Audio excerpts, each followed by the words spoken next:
Now for John, the Gospel of John, my contention is, my dissertation work was on Gospel of John, Philo's contemporary, the Father is theos. The Father is theos with a definite article, and Jesus is called theos.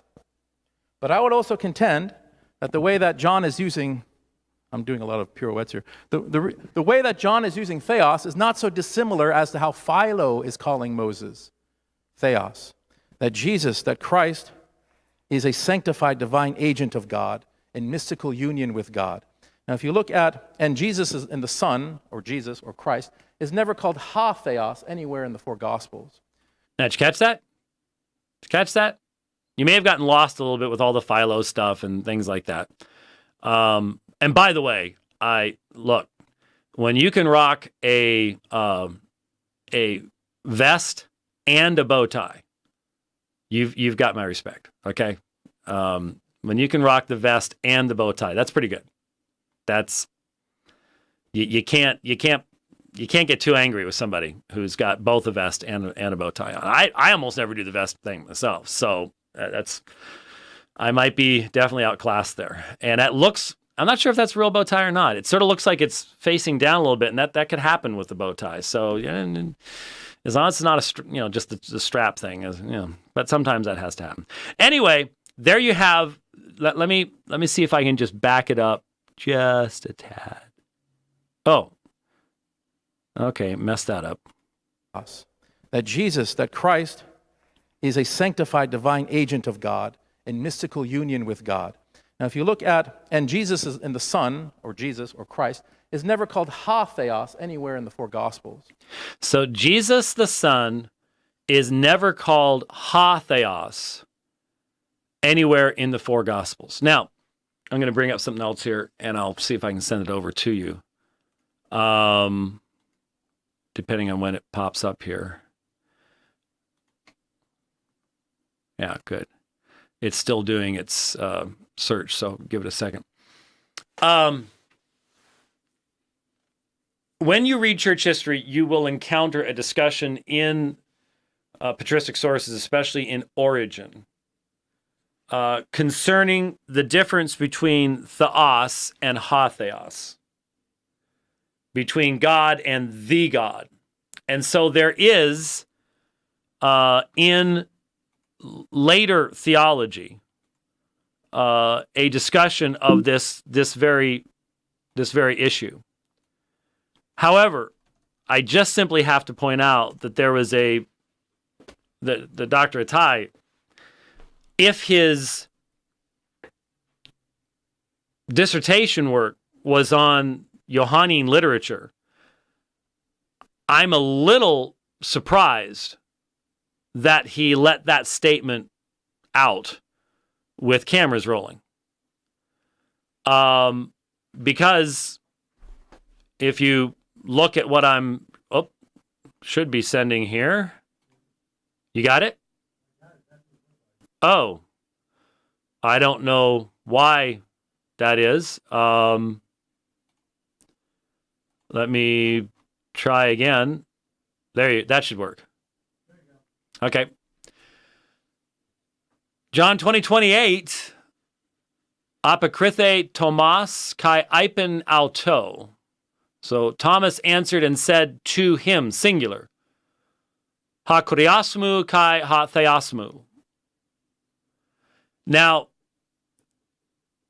remember a few weeks ago we had an interaction with our friend Ijaz on this subject, and we pointed out that this particular text, he pointed out that in one of the earlier, in the papyri in P66, that there was a lacuna, that the papyri has been damaged there, and we went through that, then we looked at Beze Cantabrigiensis and so on and so forth. But Dr. Ataie, I think earlier in this lecture, had specifically made reference to the Nestle-Aland 27th edition, the UBS 4th, which is one edition behind on both. I'm not sure if how old this this video is. But in other words, he's utilizing modern critical texts. And in all of them, you have what we have on the screen, ha kuriasmu kai ha theosmu. So it's right here. If I can find my cursor, there it is. So there's the phrase, ha theosmu, my God. There's the article, ha theosmu. Now, even in the prologue at John 1:1, I would be somewhat disappointed if what the argument was, well, you know, that third phrase of John 1:1, kai theos ein ha logos. There's no theos there. He's not ha theos. Well, it does seem to me that Dr. Ataie can read Greek, and hence he would have to know what the meaning of kai ha theos ein ha logos would be. It would make logos and theos interchangeable because of the use of the verb there, and hence would make the argument that the first Muslim guy was assuming that David Wood was making, and that is that the Father, because the theos that is mentioned in John 1:18, that somehow there is a correspondence. So all of God is logos and all of logos is God. No, this is identifying which is the predicate nominative, and it's theos. And because it's before the verb, then most people believe it's descriptive. So the word is as to his nature, deity, and that's what's going to be brought out in John 1:18 as well. Neither of these things can Muslims believe, but the reason for the lack of the article is there in the context. So we need to be careful not to read the arguments of the 3rd century back into John. And maybe that's what he's doing in assuming that there are people who assume that Philo is behind much of John's writings rather than Jewish, well, Palestinian Jewish sources. And hence trying to understand logos in that context, and rather than finding it in Memra and Devar and things like that in Old Testament Hebrew or in the Greek Septuagint and things like that. Maybe that's where it's coming from, I don't know. But the reality is theos is used with the article, ha theos is used of Jesus in the New Testament, in John 20:28. And you could argue the Granville-Sharp constructions, but that's outside the Gospels. He said the 4 Gospels.